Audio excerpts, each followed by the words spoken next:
오늘은 이렇게 진행이 됩니다. 2시부터 제가 한 1시간 반 정도 먼저 무안이라고 하는 이 코로나 사태의 직접적인 배경이 됐던 중국의 무안에 관한 이야기를 좀 간단하게 소개를 해드리고, 그 다음에 중국사 이야기 이제 간신절전 지난번에 한 번 하고 2달 동안 쉬는 바람에 이게 영 기운은 안 납니다만은 간신절전을 한 편 하고 나면은 뭐 1시간 반 정도 될 것 같습니다. 그럼 잠깐 쉬셨다가 우리 오승환 박사님께서 젓가락 숟가락 우리 강의하다가 다 못했잖아요, 그죠?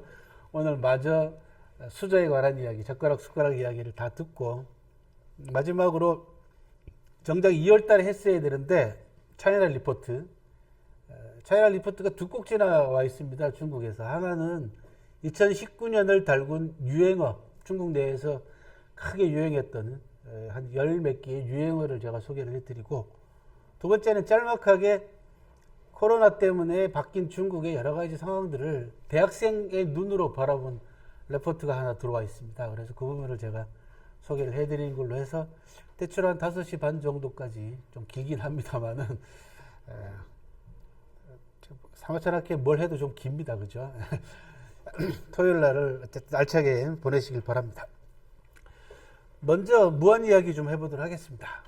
코로나 사태가 벌어졌을 때 여러 가지 지금 중국의 여러 가지 문제점들을 노출을 했습니다. 뿐만 아니라 전 세계의 선진국으로 행세하던 나라들이 전부 다 죄다 다 지금 선진국이 아니었네, 뭐 알고 보니까 우리가 선진국이었다라고 하는 국격이 상당히 올라간 그런 상황을 맞이하게 됐고, 또 혹자가 그런 표현을 하더라고요. 우리나라의 방역 시스템이 교과서대로 하는 것이 아니라 교과서를 새로 쓰고 있다 라고 하는 아주 그런 표현이 가장 적절한 것 같습니다. 그래서 아마 우리나라의 방역 이 사례가 앞으로는 전 세계의 모든 전염병의 방역 사례의 교과서로 쓰일 가능성이 이제 커 보입니다. 그런 점에서 중국은 상당히 치명상을 입은 건 틀림없는 것 같습니다. 그래서 일단 발원지였던 무안이 어떤 곳인가라고 하는 부분들, 뭐 이거 언젠가는 제가 좀 알려 중국을 통해서 중국의 여러 대도시들을 소개할 때 소개하려고 마음먹고 있었던 곳인데, 이참에 한번 소개를 하고 넘어가도록 하겠습니다. 지금 코로나 사태 벌어지고 난 다음에 몇 개월 뒤에 무안에 있는 빌딩마다 전부 다 저런 전광판이 전부 다 들어섰습니다. 대개 우한지아요라고 하는 무안 힘내라라고 하는 거하고 우한 필승 삐성이라고 하는 필승이라고 하는 네 글자가 가장 많이 올라왔었습니다. 뭐 전부 다 장강대교에도 무한지아요라고 하는 전광판이 붙었고요. 이런 중요한 그 랜드마크가 되는 빌딩마다 전부 다 이런 것들이 붙어서 역시 그 사회주의 체제에 있어서 일사불란한 그런 모습들을 보여주긴 했습니다. 잠깐 무안의 모습을 좀 보고 넘어가도록 하겠습니다. 무안은 호북성에 위치한 호북성의 성회입니다. 중국 사람들은 성회라고 합니다. 우리로 얘기하면 호북성의 수도인 셈입니다. 그래서 호북성의 성회인 무안을 같이 한번 소개를 해드리도록 하겠습니다. 호북성은 중국 지도 가운데 저렇게 빨갛게 표시된 조지역입니다. 저기가 호북성 지역이죠. 서쪽에 있는 실크로드 지역을 빼놓으면은 그 진시황이 천하를 통일했을 당시에 면적이 약 300만 제곱킬로미터 정도 됩니다. 지금은 960만 제곱킬로미터입니다. 그러니까 동북 쪽에 있는 동북 삼성 빼고 서북 쪽에 있는 티벳이나 신강을 다 빼면은 진시황이 천하를, 그리고 몽고 지역 좀 빼고 해버리면은 내몽고 지역 빼면은 그 땅덩어리가 약 300만 제곱킬로미터고, 이게 진시황이 천하를 통일했을 때 강력입니다. 사실은 중국의 한족이 통치할 만한 유효한, 그러니까 중앙 집권을 통해 가지고 중앙 세력들이 통치력이 미칠 수 있는 한계는 사실 300만 제곱킬로미터가 임계점이 아닌가라는 그런 생각을 많이 합니다. 그래서 명나라 같은 경우는 원나라를 북방으로 내몰고 난 다음에 세국 정책을 실시하지 않습니까? 그때 장성 이남으로 전부 다 장성 안쪽으로 전부 다 영역을 축소합니다. 그래서 명나라 때 강력이 약 300만 제곱킬로미터 정도 됩니다. 그리고 여진족인 만주족인 청나라가 동북 삼성을 들고 우리 백양 선생님 표현에 따르면 혼수품으로 들고 들어왔다 그렇게 얘기를 합니다. 동북 삼성을 통째로 들고 명나라를 멸망시키고 청나라를 건국한 다음에 이 서북쪽 지역 티벳과 신강 전부 다 무력으로 다시 점령한 지역입니다. 그렇게 해서 지금 현재 960만 제곱킬로미터가 된 거거든요. 그래서 어떤 면에서는 중국 한족 같은 경우는 이 만주족한테 영원히 감사해야 되는 땅덩어리 넓이만 놓고 보자면, 물론 청나라 막판에 러시아나 이런 쪽에 좀 뺏기긴 했습니다. 원래 한참 땅이 넓었을 때는 1200만 제곱킬로미터까지 갔습니다. 중국 땅덩어리가. 그리고 현재 960만 제곱킬로미터. 그렇게 보고 300만 제곱킬로미터 강력으로 놓고 봤을 때는 호북성 지역은 거의 중앙에 해당되는 지역이 되겠죠. 그죠? 바로 저 빨갛게 된 곳이 지리적 위치를 확인하시기 바랍니다. 빨간 선으로 둘러놓은 곳이 호북성이고요. 노랗게 표시되어 있는 곳이 우한입니다. 무한입니다. 호북성의 성회가 되겠고, 파란색이 장강입니다. 장강이 흘러가지고 상해 쪽으로 빠져나가는 겁니다. 그러니까 잘 보시면 알겠지만 장강이 호북성 남쪽 부분을 거의 대부분 다 관통하고 있죠.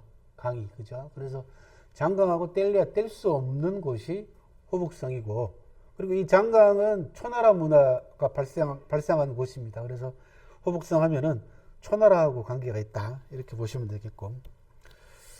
그 다음에 호북성이라고 하는 이름이 생겨나게 되는 배경은 호수 때문에 그렇습니다. 우리도 뭐 호남, 그죠? 그런 얘기 하지 않습니까? 중국도 마찬가지입니다. 저기 보면 동정호라고 돼 있죠. 동정호를 경계로 해가지고 그 위쪽은 후베이, 호북성이고 그 아래쪽은 호남성입니다. 동정호 남쪽과 동정호 북쪽이다 그런 뜻이죠.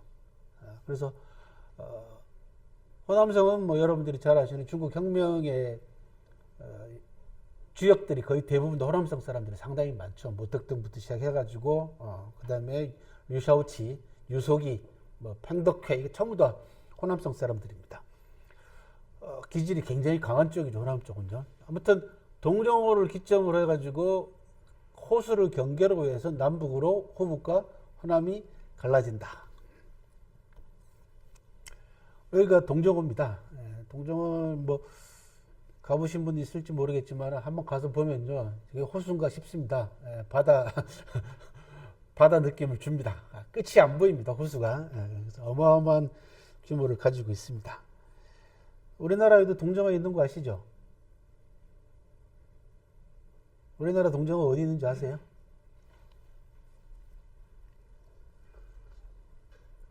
요즘 제가 이제 이 코로나 때문에 아무것도 못하고 집에 처박혀 있다 보니까 하는 거라는 공부밖에 하는 일이 없어요. 할 줄 아는 게 그거밖에 없으니까 이제 공부한 걸 다른 분들한테 바깥에 나와가지고 강의를 통해서 공유를 하던 게 딱 차단이 되니까 집에서 뭘 하나 고민을 하고 아무리 애를 써봐도 할 수 있는 게 공부밖에 없는 거예요. 그래서 밀어놨던 작업을 시작을 했습니다. 그게 뭐냐 그러면 우리나라 지명들하고 중국 지명을 이제 비교 검토하는 작업을 이제 본격적으로 시작을 했는데요.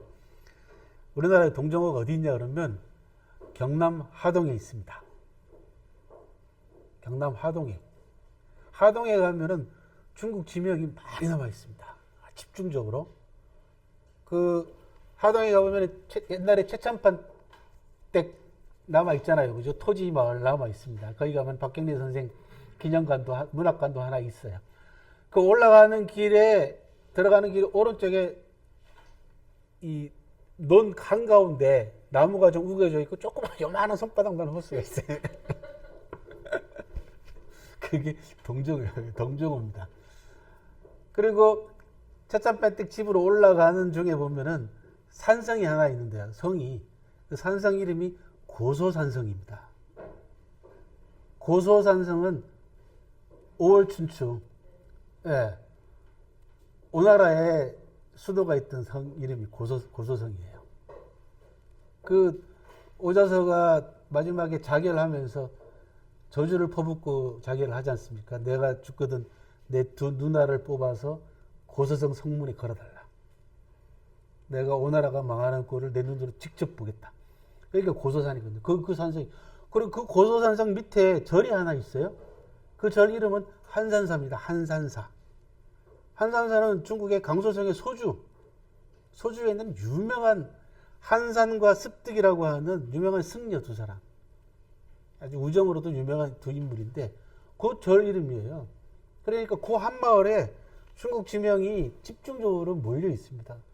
그래서 제가 한 번은 하동군청에 요청을 받아가지고 강의하러 특강을 하러 갔다가 군수하고 밥 먹으면서 얘기를 나누는데 자기들도 모른다는 거예요. 왜 그런 이름들이 여기 와서 집중적으로 몰려 있는지. 그래서 교수님이 좀 연구 좀 해달라고. 그래서 연구하는 거야 어렵지 않은데, 그래서 오래전부터 준비해왔던 지명들을 지금 현재 비교 검토를 하고 있습니다. 그래서 그 동정어가 재밌게도 경남 하동에 있다. 이게 바로 동정어입니다. 동정어는 호수를 경계로 해서 호수의 북쪽인 호북성과 호수의 남쪽인 호남성을 나누는 경계의 호수다. 무안의 모습이고요. 호북성에 붙은 별명은 중국 사람들 저런 거 굉장히 좋아합니다. 각 지역의 지명이나 자기가 살고 있는 고장에다가 별칭을 붙이기를 대단히 좋아합니다. 그러고 보니까 석 달 동안에 한 일이 또 하나 있네요. 그죠? 중국 역대 명인들의 별명을 또 열심히 찾아가지고 한 50명 별칭을 모아봤더니 그것도 최강구 물량이 됐어요. 그래서 호북성의 별칭은 구성통구입니다. 그러니까 9개 성으로 통하는 길이다 이게요. 그러니까 우리로 얘기하면 뭐라 그럽니까? 그 8차로가 아니라 9차로가 있는 동네다 그런 얘기죠, 저기가. 그만큼 교통의 요지다라는 게 핵심이고요. 위치는 중국의 중부지방, 아까 말씀드렸죠. 그죠? 그리고 장강의 중류에 해당되고 동정호 이북이고 현재로서는 행정구역으로는 6개의 성시하고 접하고 있습니다. 그래서 하남성, 그 위쪽으로 바로 위쪽이 하남성이고요. 그 다음에 서북쪽으로는 섬서성, 그 다음에 서쪽으로는 충칭, 중경, 그 다음에 남쪽으로는 호남, 그 다음에 동남쪽으로는 강서성이고 주황색으로 표시되어 있는 곳이 안휘성입니다. 그렇게 해서 6개 성시하고 접경하고 있다. 그런 이야기입니다. 면적은 약 18만 6천 제곱킬로미터. 남북한 합친 면적을 반올림해서 우리가 22만 제곱킬로미터로 봅니다. 조금 우리나라 합친 면적보다는 조금 작죠. 2014년 통계로 인구가 약 6천만 명 정도 통계가 나와 있고, 성해는 아까 말씀드린 대로 우한이 성해가 되겠고, 지세는 장강이 흐르다 보니까 자연스럽게 낮고 평탄합니다. 그리고 호수하고 습지가 대단히 많습니다. 그리고 그 가운데 성해인 무안은요, 중부 수륙 교통의 중추 지역이 되겠고, 줄여서 악이라고 합니다. 나중에 또 말씀드리겠습니다만 중국은 34개 성시가 모두 다 간칭이 있습니다. 약칭. 한 글자로 줄이는 약칭이 있어요. 그건 중국에 가서 보시면은 자동차 번호판 앞에 제일 앞에 붙어 있는 게 그 성시의 약칭입니다. 그러니까 호북성에 가면 자동차는 모두 다 악으로 시작됩니다. 악 A 하면은 호북성 가운데서 무한차입니다. A가 성해니까요. 그죠? 이렇게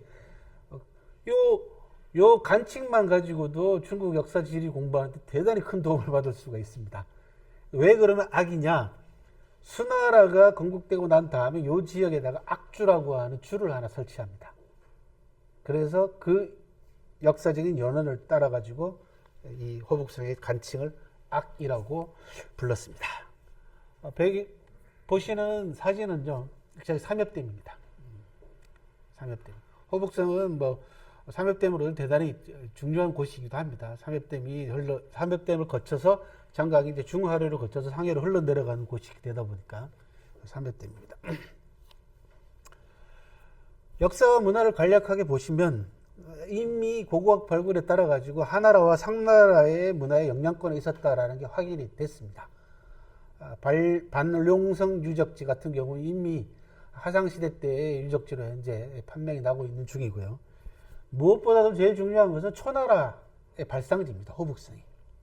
그래서 중국의 문화하면은 남방의 초나라 문화가 대단히 큰 영향을 미치거든요. 그래서 이 초나라 문화의 발상지고, 그 다음에 호북성의 또 다른 별칭을 형초라고 합니다. 이 지역을.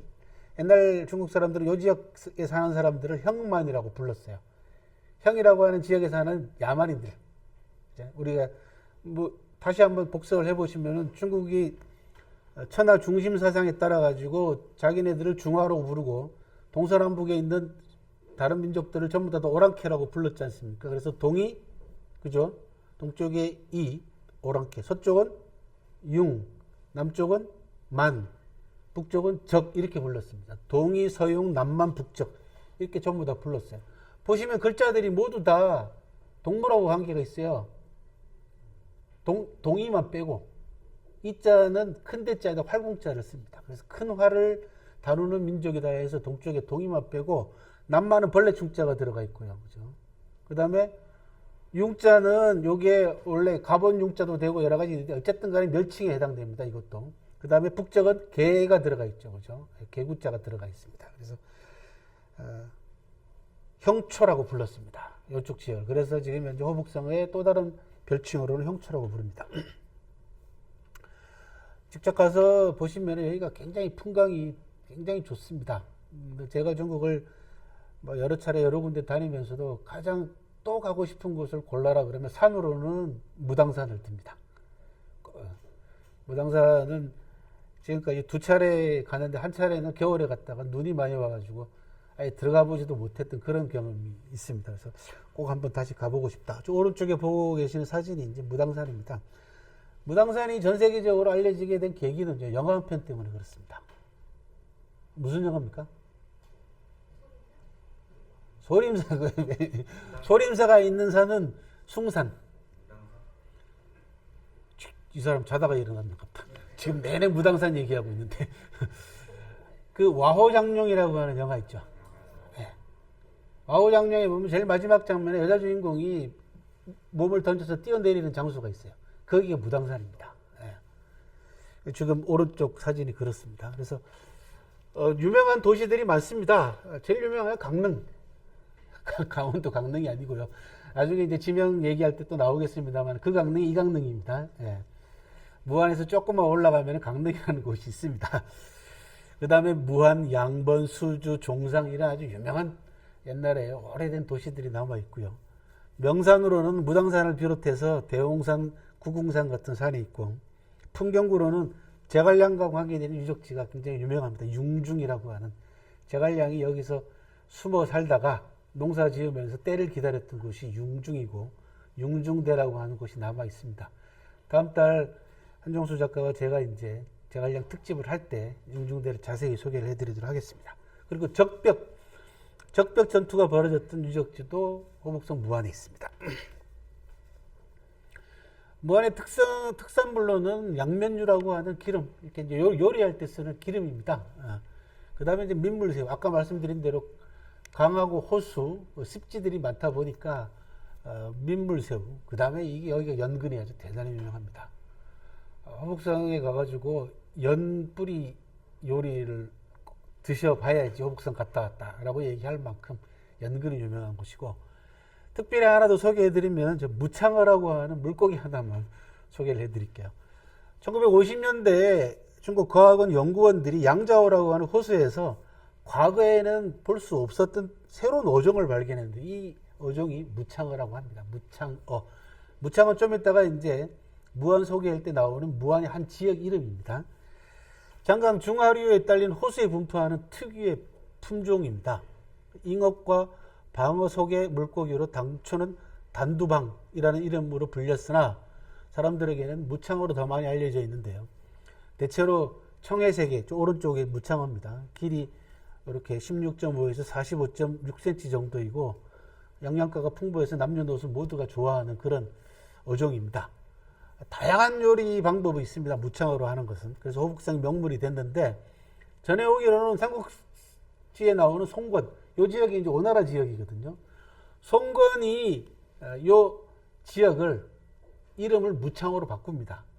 자기가 무창이라는 건 이무 무로서 번창하라라는 뜻이에요. 그래서 자기가 천하를 자기 손으로 자기가 힘을 가지고 자기 석권하고 싶어서 이름을 요 무창으로 바꿨는데, 그때 요 지역에서 나는 물고기를 먹어보고는 너무 맛이 좋아가지고 그 이름을 무창으로 불렀다라고 하는 그런 설화도 있습니다.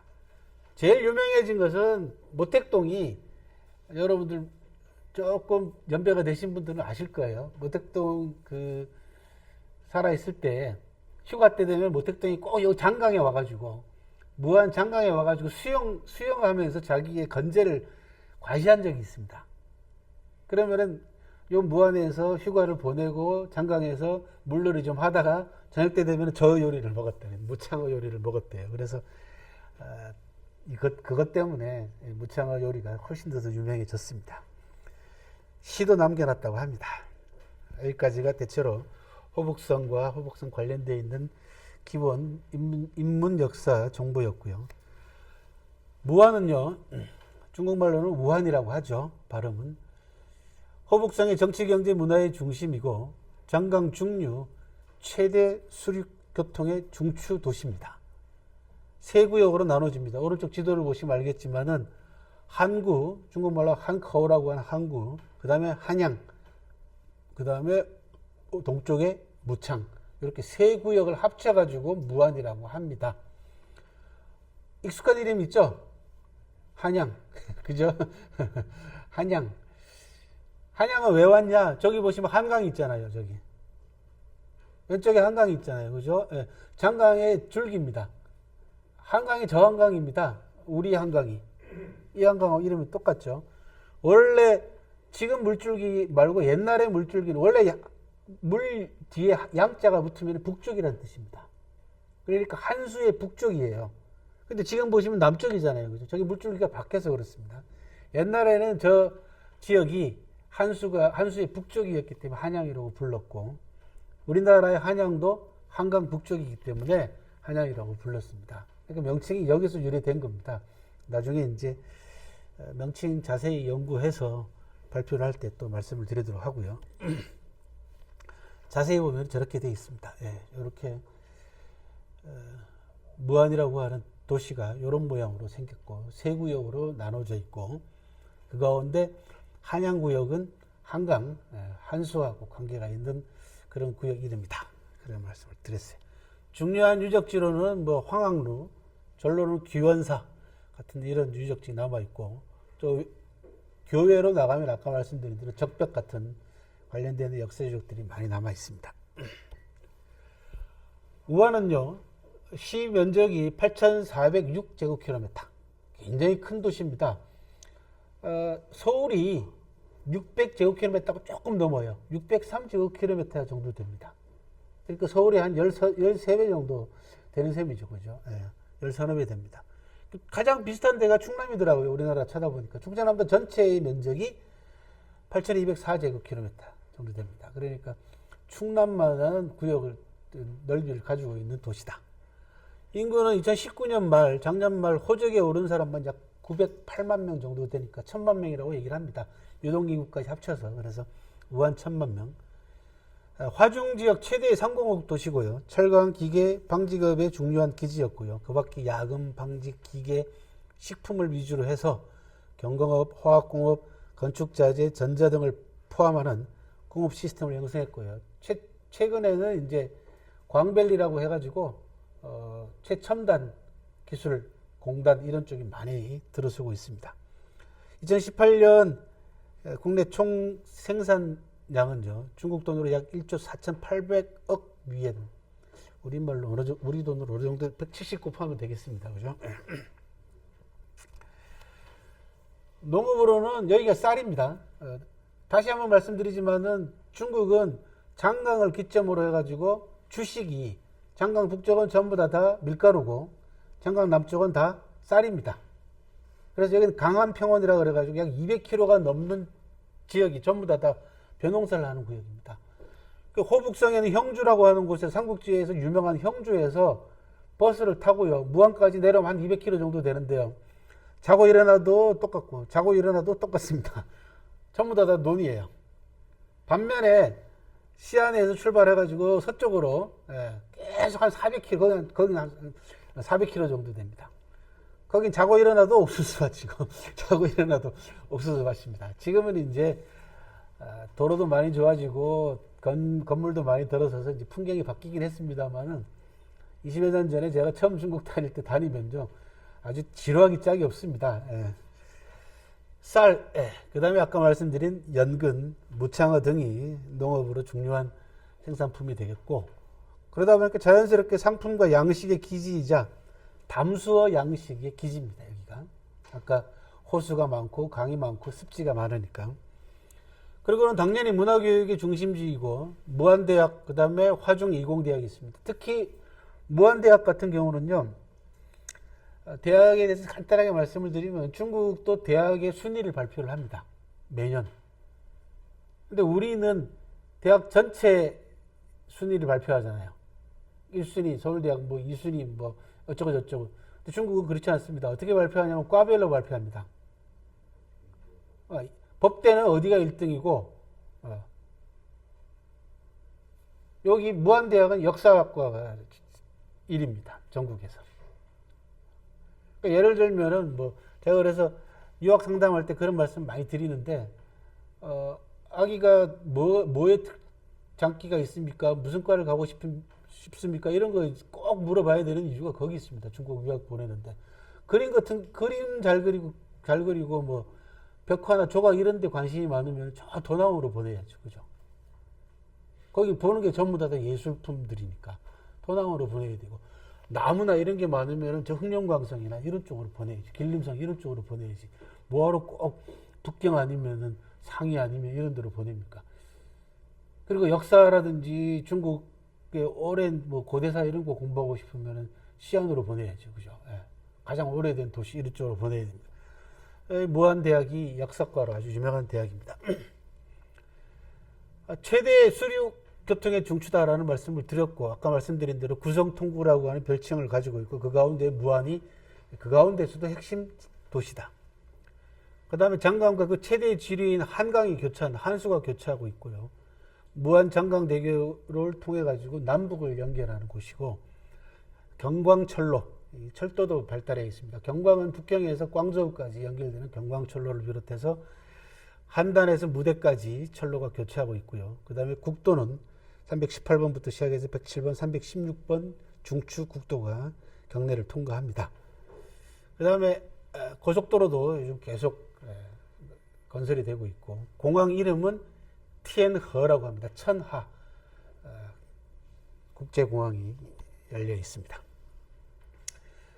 역사가 오래됐습니다. 아까 말씀드린 대로 하나라, 상나라 때부터 하나라의 건국연도를 중국 사람들이 기원전 2070년으로 현재 잡고 있기 때문에 그때부터 시작해도 4,000년이 넘는 역사를 가지고 있습니다. 유명한 유적지로는 황학루, 장강이 한눈에 내려다 보이는 황학루고, 중국의 문학의 메카죠, 여기가.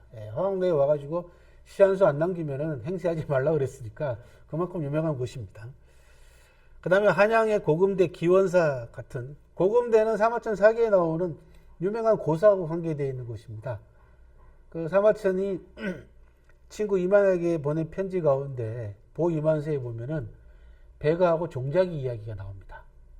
백아가 친구인 종자기가 세상을 떠나자 검은고추를 끊었다라고 하는 백아절현이라고 합니다. 이 고금이라는 것은 옛고자에다가 검은고 금자.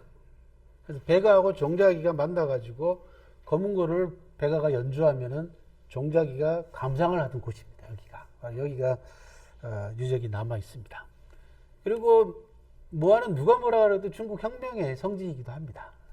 중국 현대사에 밝으신 분들은 잘 아시죠. 신의 혁명 무창기가 여기서 일어났거든요. 그래서 신의 혁명이 발발하게 되는 결정적인 도화선이 여기서 일어났고, 27 노동자 운동이라든지 87 회의 같은 중요한 중국 공산당 역사에 있어서 또는 혁명사에 있어서 가장 중요한 지역이기도 합니다. 그래서 혁명 유적지가 많이 남아 있습니다. 무창기 군정부 옛날 터부터 시작해서 팔록은 무안 사무처 옛날 터, 2차 파업 옛날 터, 87 회의 장소 이런 게 남아 있고요.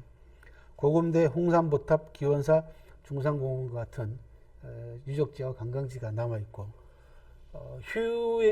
시기로는 동호 같은 이 호수, 동호회 가면은 초나라 문화거리라는 게 형성이 돼가지고 초나라 역사를 한눈에 볼 수 있는 그런 경치도 좋고 유람도 할 수 있고 하는 그런 관광지도 있습니다. 자, 여기까지가 무안 코로나 때문에 여러분들한테 호북성하고 무안을 소개를 해 드렸습니다.